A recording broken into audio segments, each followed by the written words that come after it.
Bueno, ahí está. Decimos balance de pagos. El balance es un balance contable, pero lo que trata de hacer es la registración de las relaciones económicas que existen entre agentes de origen nacional, que le vamos a llamar residentes, y de origen extranjero, que le vamos a llamar no residentes. Pero la registración de las relaciones económicas no solamente se refiere a la compra y la venta de bienes y servicios, que es algo muy importante, la balanza comercial o la balanza en cuenta corriente, si lo amplío en general, sino también a los flujos de capitales, cuántos capitales ingresan y cuántos capitales salen. Ahora, esta es una unidad muy conceptual, ustedes van a tener gran parte del desarrollo de esto en la plataforma. Cuando llegue el momento yo los voy a orientar un poco, en particular sobre temas puntuales, pero va a ser casi autoadministrado. A ver, sigamos.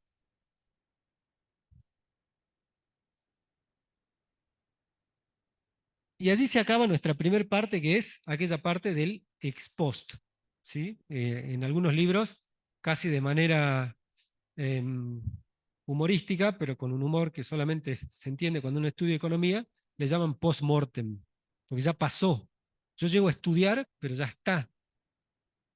Hoy se acaba de conocer el dato de inflación del mes de febrero, estamos a mitad de marzo, o sea, ya está, ya la sufría esa de febrero. En enero se conoció el dato del tercer trimestre del año pasado del PIB, del Producto Interno Bruto, y sí, ya pasaron 4 meses. En Argentina 4 meses son lo que en un país normal son muchos años, ¿verdad? A comienzo de año también se conoció el estimador mensual de actividad, pero de 2 meses para atrás. Entonces son cosas que ya sucedieron, que no por ello pierden valor, pero tengo que tener presente que me sirven para estudiar el comportamiento pasado y para ver cómo se registraron esas relaciones económicas entre los agentes y entre los agentes que representan a un grupo grande de individuos, siguiendo la idea de la agregación. Entonces, eso tengo que tener presente. Una vez que yo plasmo eso, voy a pasar a una parte un poco más dinámica del análisis macroeconómico, que es el análisis ex ante. ¿Qué sucede? Nosotros cuando estudiamos economía, recuerden ustedes, por ejemplo, cuando estudiaban las demandas marshallianas, las demandas hicksianas, el efecto sustitución, el efecto ingreso, sí, todas esas cosas que le hicieron doler la cabeza un montón, lo que hacían eran, simulaban escenarios. ¿Qué pasaba si? Hasta la unidad 4, yo lo que estudié es qué pasó. Ustedes en aquellos modelos, muchos de ellos gráficos, otros tantos algebraicos, simulaban un impulso para obtener una posible respuesta de los individuos. Cuando sube el precio, ceteris paribus, se modifica la cantidad demandada. Por lo general, en sentido inverso, a menos que sean patata de Giffen. Entonces, yo ya tenía una regla de comportamiento sin necesidad de que estuviera estudiando un caso particular, ni siquiera sin necesidad de que le ponga un ejemplo numérico. Yo sé qué es lo que pasaría si. Bueno, el estudio de la macroeconomía ex ante tiene que ver con esto, porque lo que yo planteo o trato de plantear es estudiar el comportamiento de los agentes en la economía y en particular el comportamiento de los individuos que representan los agregados de la economía. Por ejemplo, voy a estudiar un individuo para saber cómo se comportan las familias en la economía. Estudio un individuo para saber qué hace que ese individuo consuma más o consuma menos. ¿Cuándo se siente expulsado de invertir un empresario? ¿Cuándo sucede algo? Ese algo tiene que ver con plasmar ecuaciones de comportamiento que se basan en ecuaciones lineales, identificando cuáles son las variables que afectan el comportamiento de los individuos, sin necesidad, aun cuando la parte práctica lo van a hacer, pero sin necesidad de que yo tenga que plasmar, que poner un ejemplo numérico, sino es bueno que yo sepa cuál es la relación causal o de dirección de los efectos. Si aumenta esto, pasa esto otro. Esta, esta decisión de este individuo, que representa un montón de otros individuos, depende de esta variable y no depende de esta otra variable. O en el corto plazo depende de esta y en el largo plazo depende de las dos. Entonces, es eso lo que yo voy a plasmar. Y ahora lo que voy a hacer es, en su máxima expresión, utilizar la definición de modelos económicos. A saber, un modelo es una simplificación de la realidad. Una simplificación acorde, una simplificación acomodaticia que me permite a mí entender la realidad. Entonces voy a poner la realidad y la voy a diseccionar en unidades. La unidad 5 se llama sector real y voy a hacer como si a la economía yo la pudiera escindir del resto de los sectores y solamente estudiar el sector real. La unidad 6 se llama sector monetario y voy a hacer como si de vuelta meto en el bolillero el sector real y saco el sector monetario y solamente analizo los agentes que en un sector se relacionan entre ellos y que ellos definen qué le pasa a la economía, dejándole de lado a los demás. En la unidad 7 voy a agarrar el sector externo, que se parece mucho al del balance de pagos. Es más, siempre yo pongo preguntas capciosas en los finales para ver si se confunden la unidad 4 con la unidad 7. La unidad 4 es algo que pasó. La unidad 7 es cómo yo quiero modelar el comportamiento de los individuos que consumen bienes y servicios que vienen desde el exterior. ¿Qué es lo que los afecta? ¿Qué dirían ustedes que afecta a ustedes comprar o vender en el exterior?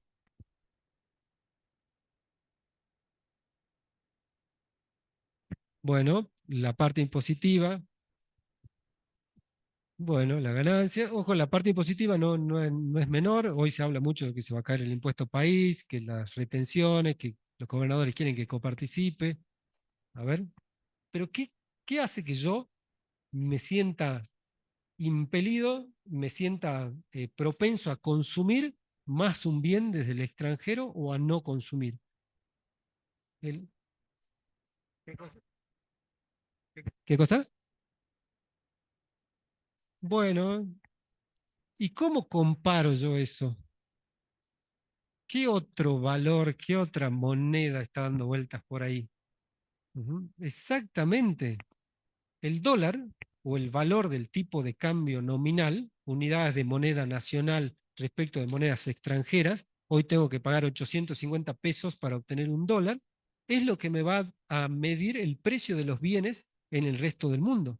Si hay una devaluación, si el dólar, ojalá que no, Dios quiera que no, pega otro salto devaluatorio, todos los bienes del resto del mundo para mí van a ser mucho más caros. Los bienes en el resto del mundo van a seguir costando un dólar, nada más que para mí ahora un dólar va a dejar de costar 850 y va a pasar a costar 1000. Desde el otro lado, al mundo, esta economía se acaba de poner mucho más barata, porque ahora con un dólar compra 1000 pesos de bienes y servicios de esta economía. Pero más aún, en esta economía, como bien decía ahí la compañera, yo tengo que ver cuánto cuestan los bienes y servicios, la inflación, los precios, cómo se mueven. Pero en otra economía también hay precios de bienes y servicios.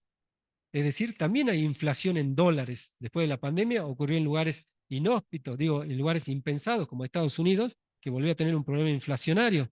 España, que no tenían problemas inflacionarios. Entonces, cuando voy a transaccionar en el resto del mundo, tengo que ver cuánto cuesta el dólar, el famoso tipo de cambio nominal, pero también cuánto cuestan los bienes y servicios y cuáles son los que se conocen los términos de intercambio. Entonces, esa es la unidad 7. Pero no solo eso, los bienes y servicios no es lo único que se transaccionan de un lado a otro, sino también los capitales. Los famosos capitales, las famosas lluvias de inversiones que se esperan que vengan así de la fuerza del cielo, no mentira, que vengan de otra parte, ¿sí? Pero esas fuerzas del cielo no existen porque somos los individuos los que direccionamos nuestros ahorros en base a qué. En base a qué yo pondría plata en uno o en otro banco. Exactamente, el rendimiento, por ejemplo, medido por una tasa de interés nominal. Lo mismo pasa con el resto del mundo. Los capitales, se dicen, vuelan para la calidad, flight to quality, vuelan, se van hacia un lugar donde se les paga mayor interés. Y por supuesto hay determinadas reglas que son conocidas. Bueno, hay determinado tipo de seguridad jurídica. También es cierto que muchos capitales van donde no hay seguridad jurídica porque pueden ganar mucho dinero y después volar.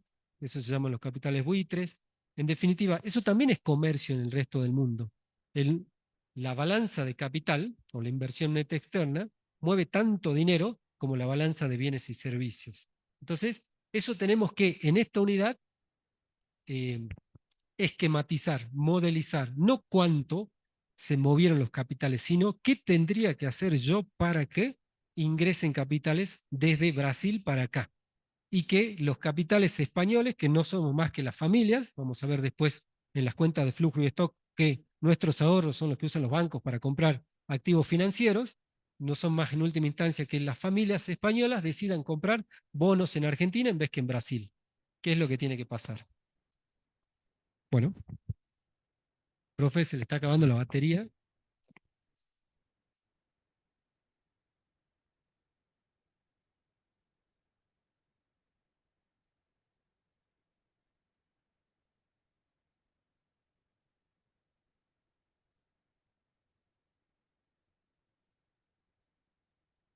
Bueno, y ahora, ¿qué es lo que sucedió? Vimos la unidad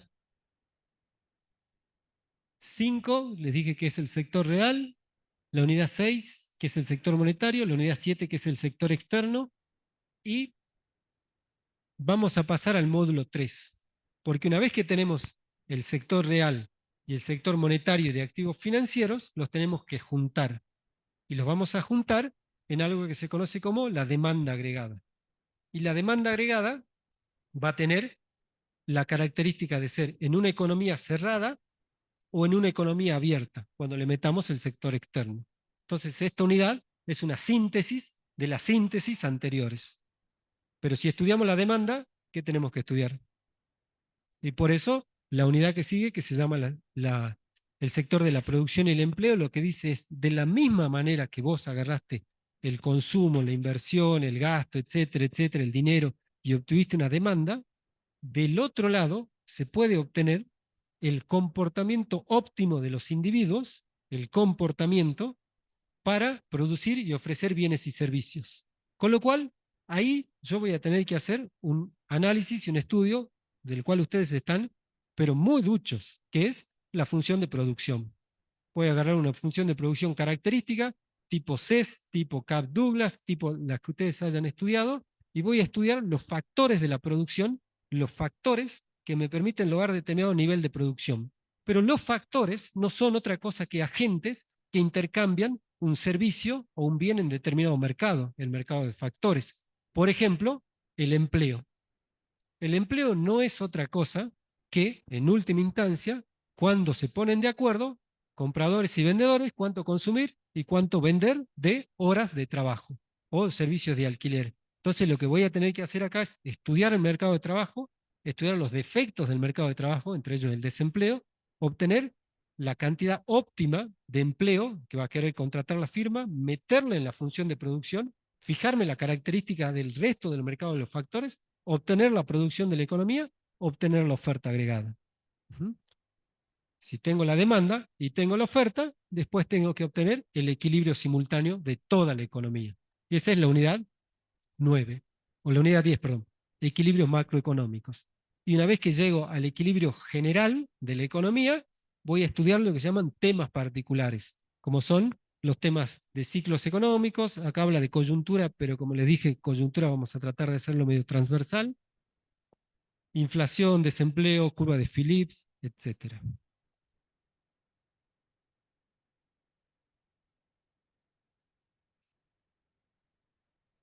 Ay, gracias. Hay alumnos en espera, dice. A ver. Pero no me sale ningún alumno en espera.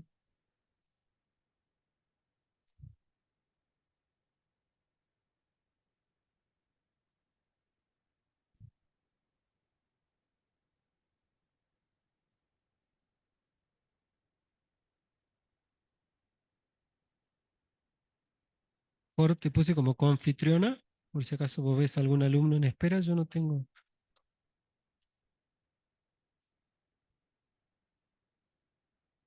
Bueno,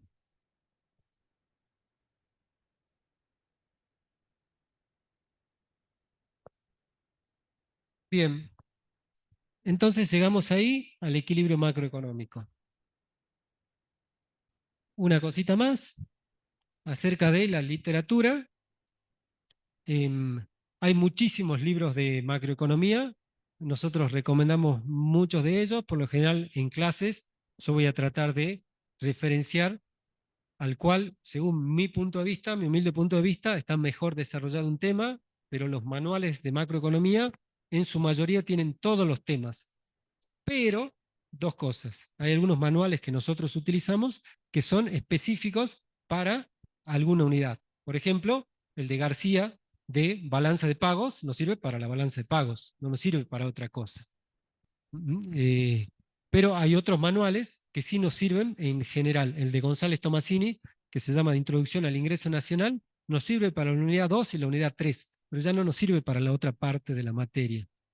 Con lo cual, también nos referenciemos mucho de cómo vamos trabajando y como les digo, muchos de estos manuales tienen todos los temas, pero tenemos que tener presente que un manual de macroeconomía está escrito para todos los cursos de macroeconomía, como por ejemplo el de Dornbusch, para todos los cursos de macroeconomía, creo que está traducido a 17 lenguas, a 17 idiomas, de todas las carreras posibles. Por eso es un libro así, de 800 páginas. No es que nuestra materia sea 800 páginas, trata de abarcar todos los posibles temas que en promedio, en general, al individuo representativo le interesen. Nosotros, por eso le pido que vamos con el programa para ver, mira, este tema está acá, mira, este tema está acá, de manera tal de que no estudien de más, si bien los temas son reinteresantes, pero tampoco hagamos un esfuerzo, y menos en la cursada, que sabemos que tenemos que enfocar los esfuerzos a ser algo más puntuales. Entonces tenemos el libro tradicional, está ordenado por orden alfabético, no por orden de importancia, de Ackley, es un libro re viejo, vigencia del 1970. Esta es una recomendación que también le hago a mis alumnos, en particular cuando son tan jóvenes como ustedes. Eh, los libros de macro se vienen escribiendo desde la existencia de la ciencia, con lo cual la forma de escribir a veces nos puede parecer tosca porque era una manera de escribir. Si ustedes van y leen el libro de Ackley del 70, van a encontrar, desde su punto de vista, un texto duro, difícil de recorrer, muy conceptual, que a veces tiene párrafos muy largos, porque era una manera de escribir antes. Entonces, si tenemos sustitutos cercanos, traten de utilizar con el cual ustedes se sientan cómodos. Un Blanchard, un Fisher en Dormush, un mismo Samuelson, que son libros más contemporáneos de ustedes que escriben de una manera más fluida, los mismos recursos web. La idea nuestra es que ustedes entiendan los conceptos y no que sepan qué dice un autor. Sí. No. Yo le pedí al cuerpo docente que no, porque entiendo que parte del trabajo del alumno es identificar en los libros qué es lo que estamos viendo. Entonces, lo que yo voy a hacer van a ser recomendaciones y voy a decir, bueno, este tema lo pueden ver de Dornbusch y de Blanchard. Este tema está bien desarrollado en Antonelli, ¿sí? Y lo pueden complementar de otros, ¿sí? Pero no les voy a decir de ninguna manera página 216 a 223, no. No. Eh, Dornbusch y Fischer, Fischer y Dornbusch, estos son libros muy tradicionales. Muchos de estos libros también, el de Dornbusch en particular, una edición tipo 2008, 18, no recuerdo, está colgada en la plataforma. También recuerden que tienen acceso a iLibro, donde tiene que haber alguno de estos en PDF. Utilicen eso, si bien es muy lindo leer en papel, también entiendo que si no están acostumbrados o si no quieren hacerlo, bienvenidos sean. La Raín Sachs, Mankiw, este es un libro muy bueno, muy bueno. Es un libro viejo, tiene muchas ediciones, Gregory Mankiw. A mí particularmente me gusta mucho, pero a mí, porque yo lo uso para preparar mis clases, no significa que ustedes lo tengan que utilizar para entender los conceptos, pero me parece que es el que resume de mejor manera los conceptos keynesianos que estamos tratando de impartir en este tipo de cursos. Mochón Morcillo, a mí no me gusta, pero es un libro que la gente utiliza un montón. Mochón Morcillo, Francisco Mochón y Víctor Becker, es un libro muy, muy vendido en Argentina sobre principios de economía, es más, tiene la parte micro, la parte macro, debe ser así de 1200 hojas, parece la Biblia, Viejo y Nuevo Testamento, pero es tan utilizado que es casi como ir contra la corriente, es decir, la gente va y lo usa, lo busca, lo lee. A mí me parece que no es demasiado general, pero de nuevo, si por ahí les cuesta un concepto y quieren empezar a entenderlo, bienvenido sea que les ayude este libro. Paul Samuelson y William Nordhaus, que acá en la biblioteca hay una edición con Daniel Pérez Henry, que hizo adaptaciones para Argentina. Es un libro fantástico, es un libro tradicional, Es un libro enorme, gigante, y una de las cosas más bellas que tiene es cuando habla de la historia del dinero, así que en ese momento yo se lo voy a recomendar ahí, pero también es un libro general. Todos los que vimos son manuales de macro. Es muy probable que todos tengan los mismos temas que nosotros, los mismos temas entre ellos y los temas que necesitamos. ¿Ok? Entonces, vayan viendo con cuál libro se sienten mejor, este, con cuál libro charlan mejor. Hay una cosita para desmitificar ahora. Es ahora o nunca. Eh, el libro de Antonelli. No sé si lo han escuchado. ¿Sí? Sí, ¿no? Transcurre como en los pasillos de la facultad como alguna mercancía de dudosa procedencia. Bueno, Eduardo Antonelli, un gran profesor, divino, eh, el profesor Antonelli, eh, de estirpe ultra keynesiana, escribió un libro eh, llamado Apuntes Básicos de Macroeconomía o Macro Básica o algo así, tratando de resumir sus notas de clases para dar clases. Con lo cual es muy bueno como apunte de clases. De ninguna manera puede sustituir un manual de economía. Con lo cual les advierto en el buen sentido de que si quieren referir su parte bibliográfica solamente al libro de Eduardo, se van a quedar muy cortos, porque Antonelli lo que hizo es lo que vamos a hacer nosotros, las ecuaciones con la breve explicación, el mucho más del tipo de ecuaciones simultáneas, ponerle en un libro, ¿sí? Y después graficarlo. Yo lo sé porque yo le hice los gráficos del libro hace muchísimos años, cuando trabajábamos juntos, yo era su auxiliar, aunque no parezca, tengo muchos años, yo era su auxiliar, y hacíamos esto. Pero el libro de él es ese, es un libro para dar clases, no es un libro para entender toda una unidad, para ello necesitan apoyarse en el resto. Sin embargo, hay cosas muy buenas del libro de Antonelli. Las cuentas de flujo y de stock me parece algo fantástico para entender, tiene no sé, 7, 8 T's de que usan en contabilidad y con eso se entiende perfecto cómo es el transcurrir entre distintos agentes. Entonces, solamente eso. Es más que bienvenido, pero no sustituye al resto. Bueno, hay alguna bibliografía complementaria, el libro de Anisi, de modelos económicos, el libro de Olivier Blanchard y Daniel Pérez Henry, ese que está allá abajo, es un libro que me gusta mucho a mí, pues es un libro que tiene muchas actualizaciones. Eh, el otro día, bueno, debe haber sido en enero, por Twitter me escribió un profesor que había escrito un libro de contabilidad nacional de no sé qué universidad, y nos ofreció para que lo utilicemos. Entonces lo que yo me comprometí es que voy a utilizar sus desarrollos para poder explicar los temas de la unidad 2 y la de la unidad 3. No se los voy a recomendar, pero hay algunos temas que yo les voy a mostrar, les voy a pedir que tomen nota de lo que vamos a hacer en el pizarrón, porque va a salir de los desarrollos de él. Vamos a probar a ver si sirve. Es muy moderno, moderno en el sentido de que Anisi era del 70, imagínense, este del 2024 es recontra moderno. Entonces, vamos a ver si podemos utilizar eso. eh, Algo así como que lo vamos a utilizar a ustedes de experimento, de cuasi experimento, pero va a estar controlado, ¿no? No se preocupen. Ujú. Bueno, hay varias publicaciones y después, bueno, la parte que a todos les interesa. Me imagino que digo esto y después se vacía el anfiteatro.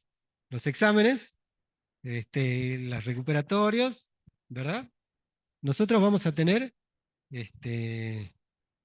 a ver, denme un cachito que les voy a mostrar nuestro cronograma, perdón.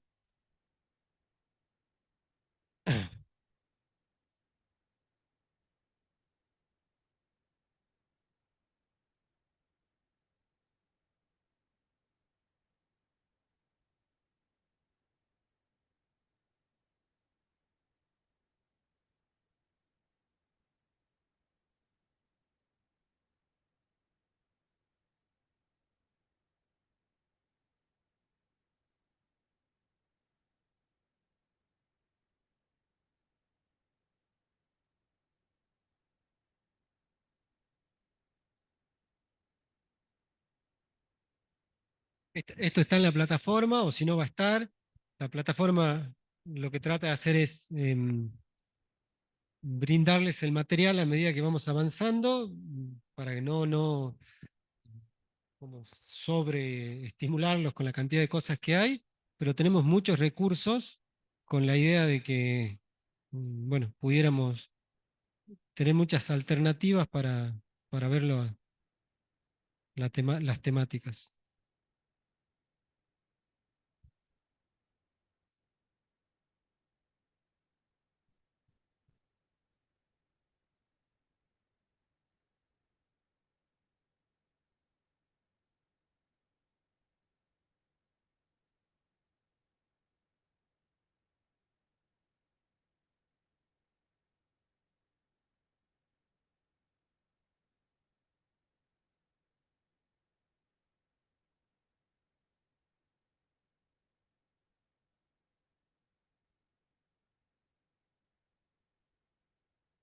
¿Se ve bien o está borroso? Se ve bien, ¿no?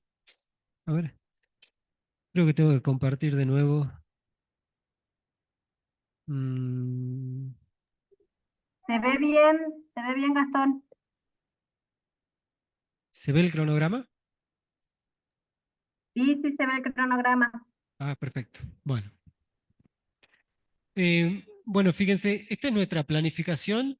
Está súper ajustada en el sentido de que nos tocan feriados, fechas de exámenes, algunas que otras actividades en las cuales no podemos dar contenido. Por ello vamos a tratar de ajustarnos muchísimo y también porque la idea es teoría, teoría, práctica, de manera tal de que ustedes vayan a la clase práctica ya con un bagaje teórico, si bien es cierto que en la misma clase de práctica van a aprender otros conceptos teóricos. Entonces, nosotros tenemos pensado este desarrollo de fechas, de cómo van a ser los temas. Hoy vamos a ver la unidad 1, vamos a terminar, porque son dos cositas.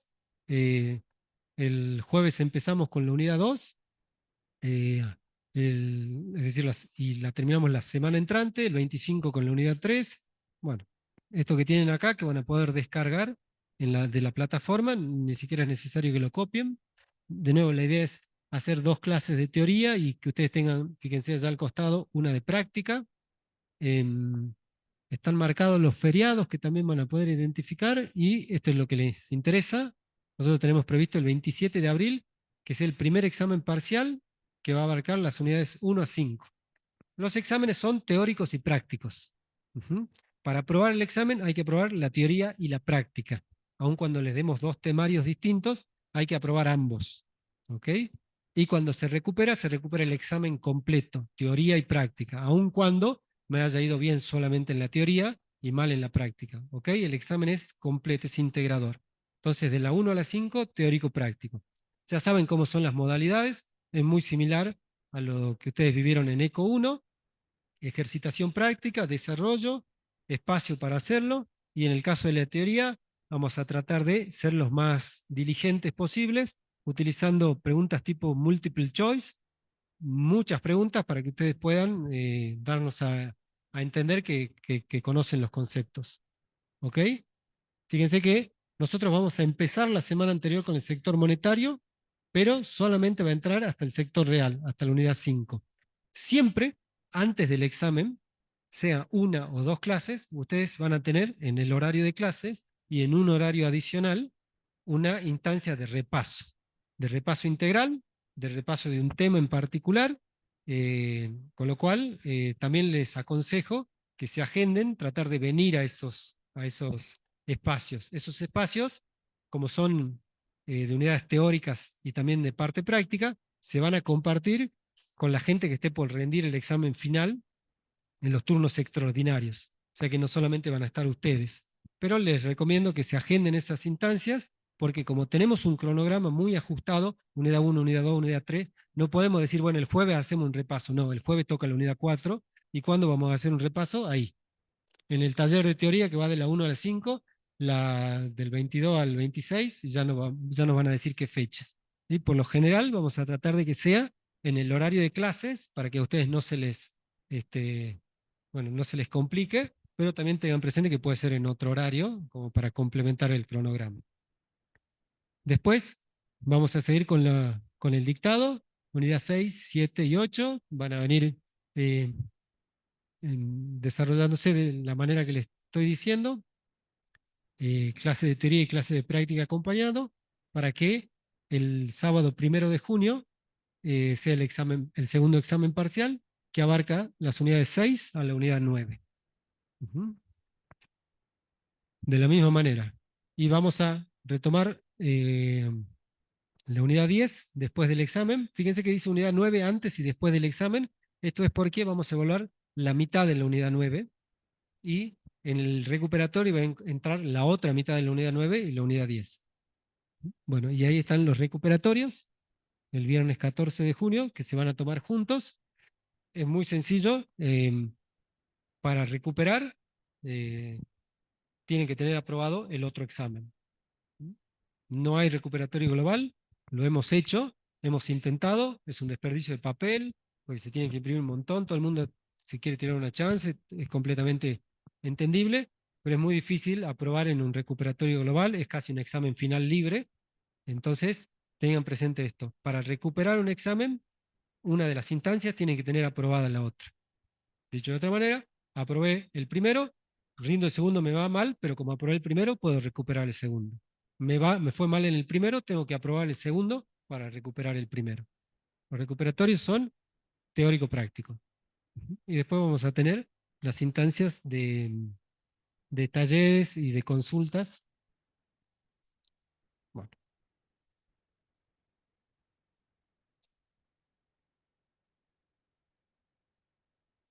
bueno. Por otro lado, ¿hay alguna consulta hasta acá?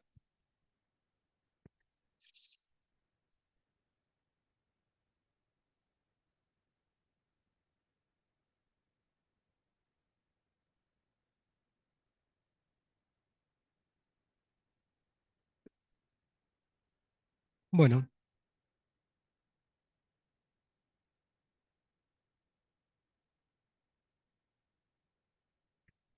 Ah, qué buena pregunta. Sí, se puede promocionar. Ah, bueno.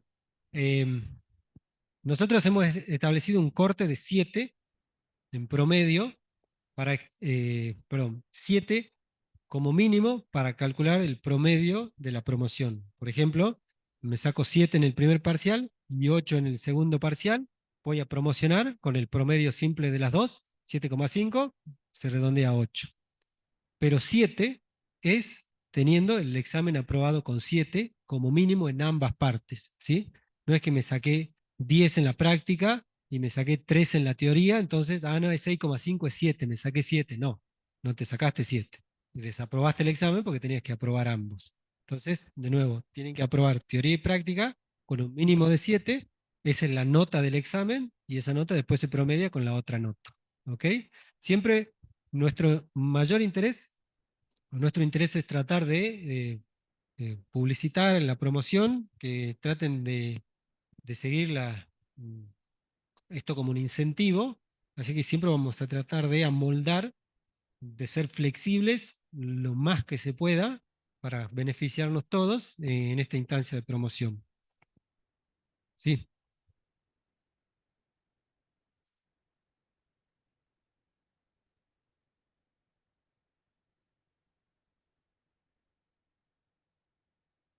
¿Cómo?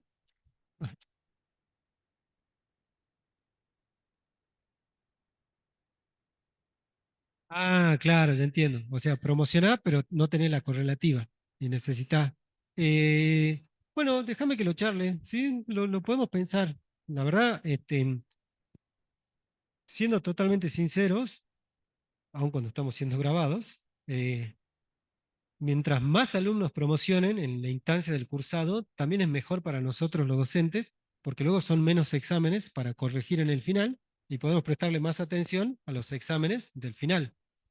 En las últimas mesas tuvimos en diciembre creo que 140 alumnos, es una locura, una cantidad enorme de gente.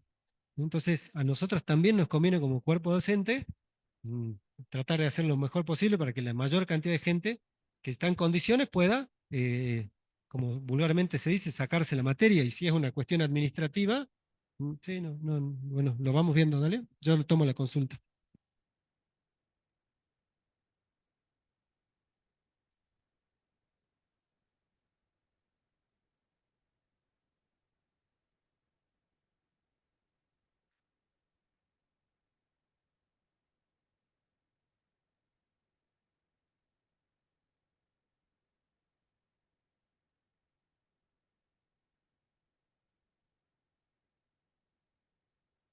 ¿Y en Eco 2? ¿No? Ah, no. Em, Me acuerdo que en años anteriores se pedía la carpeta para ver, sí, pero de nuevo es mucho, después llega las últimas semanas y es mucho barullo, mucho lío. No, no, acá sencillamente rinden, si aprueban con más de 7, están en condiciones de promocionar.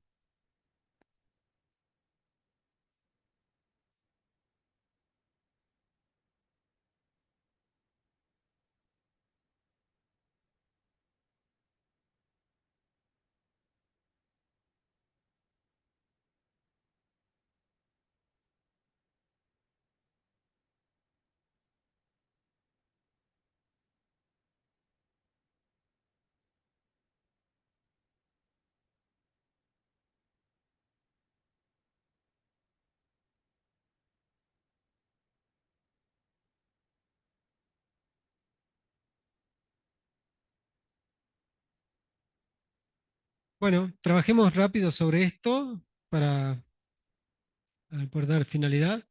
Como les digo, esta unidad tiene mucho de repaso porque son muchos temas que ustedes también estuvieron viendo en el curso anterior de economía, por ello no hacemos tanto énfasis, pero nuestro objetivo es aportar al marco conceptual de análisis para la materia y vincular el contexto conceptual de la materia con lo estudiado en asignaturas de del mismo tipo. Una definición de Samuelson y Nordhaus, macro versus micro. Siendo macro la parte de la economía que estudia perdón, todas estas slides están en la plataforma, y si no, seguramente pronto las habilitan, así que no se preocupen. Si quieren sacarle fotos, por supuesto. Igual recuerden que también la clase queda grabada, así que lo único que tienen que hacer es sentarse y prestar atención, ¿sí? Se la estamos facilitando un montón. No, mentira, tomen todas las notas que quieran. Es la parte de la economía que estudia el comportamiento de un sistema económico en su conjunto. Esto es muy interesante, porque cómo definimos ese conjunto es la clave para saber si es un análisis macro o un análisis micro. Nosotros tenemos que definir una pauta de agregación.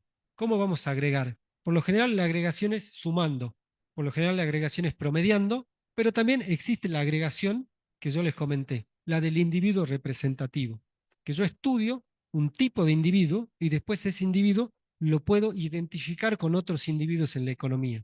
Con lo cual, no necesito estudiar 150 personas si acabo de darme cuenta que hay una persona que reúne características promedio del resto. Estudiando esa persona, después la multiplico por 150 y obtengo la economía.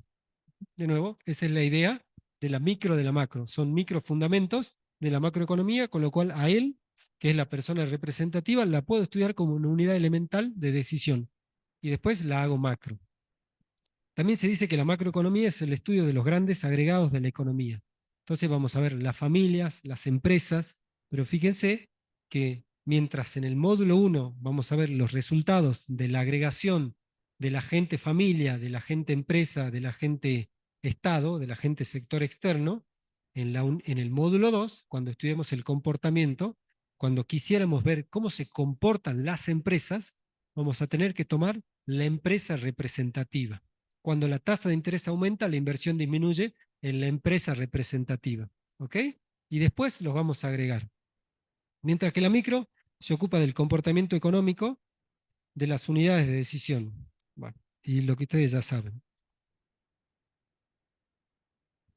Entonces podemos decir que la macro estudia los factores que determinan los niveles de la producción, el empleo, de los precios y los cambios de estas variables en el tiempo. Eh, que estudia los grandes agregados de la economía. Esto es como un raconto de las definiciones de los libros que nosotros utilizamos.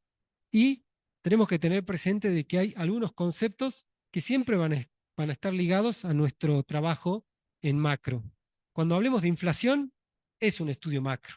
No hay que darle vuelta. Cuando hablemos de desempleo, es un estudio macro, porque se refiere a un agregado. Cuando hablemos de pobreza, cuando hablemos de nivel de actividad o Producto Interno Bruto, valor agregado bruto, Producto Nacional, renta nacional, es un concepto macro.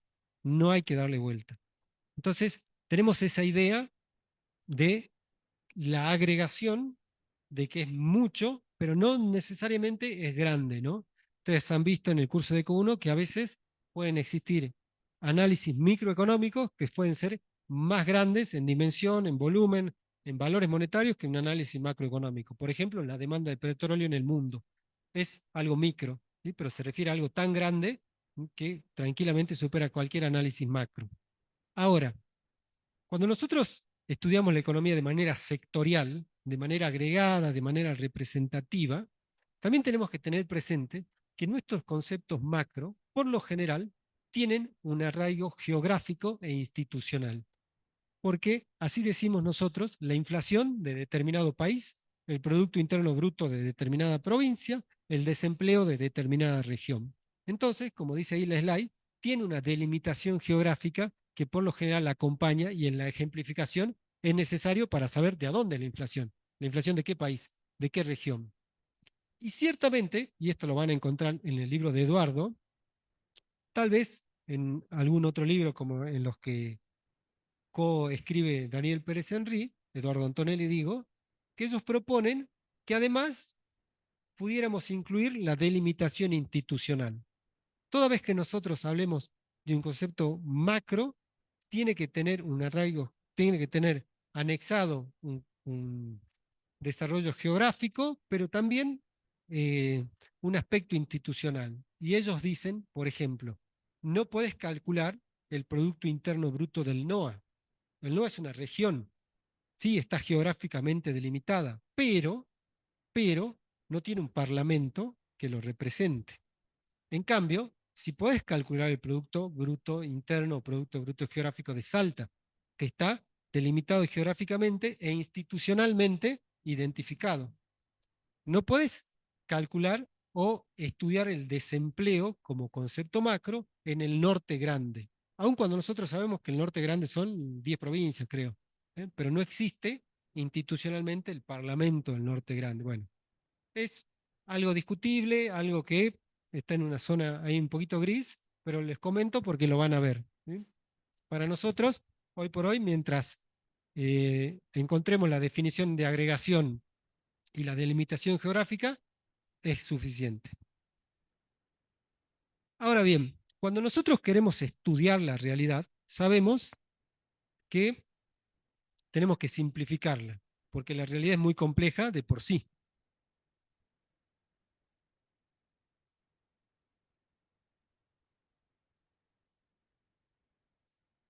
¿Verdad? Entonces, dijimos que inclusive en nuestro módulo 2 seccionamos la realidad, pero en cualquier estudio económico lo que hacemos es suponemos que determinadas condiciones se prestan para acomodaticiamente entender ese fenómeno. Yo supongo que la cantidad demandada depende del ingreso del precio y del precio de los bienes relacionados. Ceteris paribus. ¿Por qué? Porque para poder entender el fenómeno necesito acotarlo, aun cuando no sea real. Entonces, en economía, sea en el análisis micro o en el análisis macro, el uso de los modelos es habitual para poder entender lo que estamos estudiando. Pero una vez que lo entendemos, lo complejizamos. Una vez que entendemos, por decir cualquier cosa, para no meter un ejemplo macro ahora, una vez que entendemos que la cantidad demandada depende de 3 variables, le meto una cuarta variable. Pero solo una vez que entendimos cómo depende de esas 3. Metemos la cuarta para ver cómo la riqueza intertemporal afecta al resto. Entonces, así trabajamos con los modelos económicos. Acá dice, representación, omiten detalles de la realidad y porque a propósito la falsean. En un libro muy lindo de Milton Friedman, y también está reproducido en otro muy lindo que se llama Price Theory, él habla de lo que son los supuestos en los modelos económicos. Y dice, vos tenés supuestos verdaderos y supuestos que son falsos, pero que son útiles. ¿Por qué? Porque a vos te permiten estudiar la realidad independientemente de que sean o no verdaderos. Un supuesto verdadero es que, no sé, el individuo eso, está empleado. Y un supuesto falso es que el hogar del individuo se compone por al menos 2 personas. Capaz que es mentira, pero tal vez para el estudio que vos estás haciendo es irrelevante que sea mentira. A nadie le importa que sea mentira. A nadie le importa que sean 2,3 o 2 y un perrito. A nadie le importa, porque estás estudiando otra cosa y lo que necesitas hacer es mantener constante ese conjunto de variables, el ceteris paribus. Entonces, los supuestos falaces o los supuestos no ciertos pero útiles se utilizan muchísimo en economía. La inversión depende de la tasa de interés, sí, y de nada más. No, mentira. Bueno, pero ahora yo necesito entender cómo la inversión depende de la alternativa financiera, no de la reposición, no del clima institucional, no de... No, ahora yo digo que solamente depende de esto. Por eso tenemos supuestos, que también lo vamos a definir como hipótesis o convenciones establecidas para facilitar el desarrollo de los modelos económicos, y estos modelos económicos, por lo general, tienen presentaciones o expresiones distintas. Los modelos textuales, que son los modelos más lógicos, los que si pasa algo, sucede esto otro, si A, luego B. Les gusta mucho a los, bueno, si hay alguien por acá liberal libertario, a los libertarios les gustan mucho los modelos lógicos, ellos son más de este tipo, ¿sí? Y después estamos los otros liberales, a los que nos gustan más los modelos ecuacionales, que son las ecuaciones, y los modelos gráficos, y los modelos esquemáticos, el esquema, el famoso sube, baja, etcétera. Todo es válido, en tanto lo que estoy haciendo es simplificando un fenómeno, una dimensión para entender. Entonces, por eso dice acá, tenemos gráfico, esquemático, algebraico. Nosotros, yo en particular, me valgo mucho de los modelos algebraicos para poder desarrollar las ecuaciones, para poder encontrar los equilibrios, pero me valgo mucho de los modelos gráficos para poder interpretar los resultados. Y en general es un entendimiento de la cátedra que cuando los alumnos estudian gráficamente, geométricamente lo que sucede, llegamos a entender mejor qué es lo que estamos estudiando.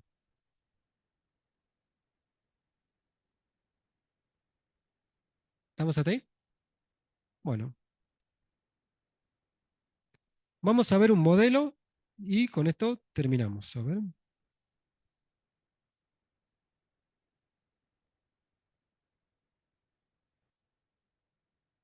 No.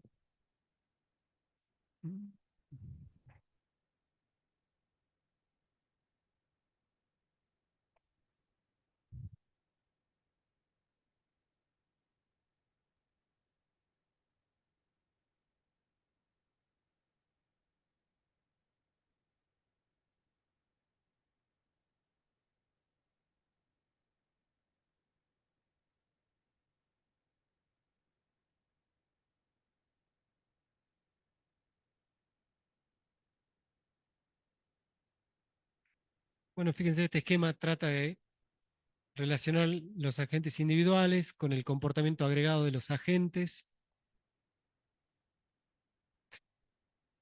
Bueno, esto de variable stock y flujo ya lo tienen recontra claro, ex ante, ex post. Y vamos a un modelo. Este es el modelo simplificado del ingreso. Fíjense, cuando yo hago un modelo, antes de entender el modelo, lo primero que tengo que hacer es un chequeo de cuáles son todos los supuestos. ¿Qué estoy simplificando? ¿Qué estoy diciendo explícitamente?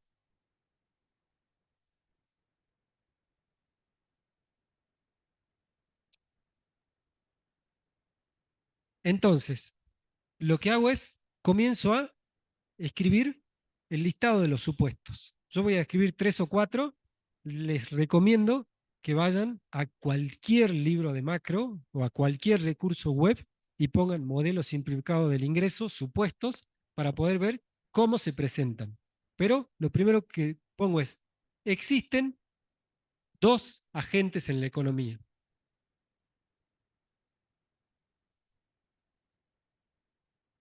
Mentira, existen un montón. Bueno, pero es un supuesto fácil, perdón, es un supuesto falso, pero que me permite entender una economía sencilla, una economía fácil.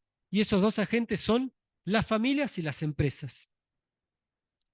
Las FLIAs y las empresas. Este es el primer supuesto. Dos, en última instancia, los dueños de los factores de la producción son las familias.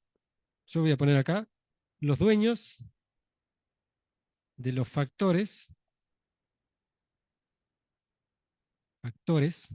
de producción son las familias. ¿Qué significa esto? Que las familias son los dueños de los factores de producción. No, que las familias no venden los factores de producción, sino que alquilan los servicios de los factores. Yo no vendo mi trabajo, alquilo las horas de trabajo porque es mío el factor. Pero ¿y qué pasa con los edificios? ¿Y qué pasa con los autos y con los tractores? Voy a suponer, a veces es más cierto, a veces no, que en última instancia tiene un dueño y que ese dueño pertenece a una familia. Así fuera una familia monomarental o monoparental, que fuera una sola persona. ¿Sí? En última instancia, alguien es dueño del tractor. En última instancia, alguien es dueño del edificio y alquila las horas de oficina. ¿Y qué pasa si fuera de la empresa? Bueno, tengo que utilizar el concepto de costo de oportunidad, que bien vieron en ECO 1. Si la empresa no tuviera esa oficina, tendría que salir a que alquilar algo. Entonces tiene un costo implícito. Sí tiene un costo. ¿Ok? Ahora, lo que vamos a decir es, fíjense qué sencillo que es esto. 3. Las familias le venden los servicios, y ahora ya nos podemos referir directamente al esquema, las familias le venden los servicios de los factores de la producción a las empresas. ¿Sí? Este también es un supuesto que hay que escribirlo, pero es muy largo, yo lo voy a dejar para que quede grabado y ya lo vamos viendo en el esquema. Es decir, no le venden a otras familias, no le venden al Estado porque no existe, no le venden al sector externo porque no existe en esta economía. Solamente le pueden vender a las empresas. Y si otra familia justo me contrata a mí para cortarle el pasto, bueno, en ese momento esa otra familia se transformó en empresa. Y yo le estoy vendiendo mis servicios a una empresa. Y después pasa a ser familia de nuevo. ¿Ok? Entonces, fíjense, la línea de abajo completa viene. Lo de abajo se llama flujo real, porque es en términos de bienes y servicios. Es en cantidades. Yo le vendo, le doy a la empresa horas de trabajo, le doy eh, cantidad de insumos, horas de alquiler de algo. ¿Sí? Esto es re importante, aunque parezca súper sencillo, es re importante. En este esquema se simplifica mucho de nuestro entendimiento macro. ¿Y qué hace la empresa? Supuesto 4. La empresa le paga a las familias por el alquiler de las horas de los servicios de los factores de producción. Es el otro flujo, el que va por adentro. Tic, tic, tic, tic, tic. Eso se llama flujo financiero. Entonces, uno es un flujo real y el otro es un flujo financiero. ¿Ok? Ahora, las familias y las empresas se ponen de acuerdo en el precio y en la cantidad en un mercado, en el mercado de bienes y servicios. Competencia perfecta, competencia monopolística, monopolio, oligopolio. Esos mercados son los que ustedes estudiaron en la primera parte de ECO 1. Entonces, ese mercado está ahí, en ese circulito de abajo. ¿Ok?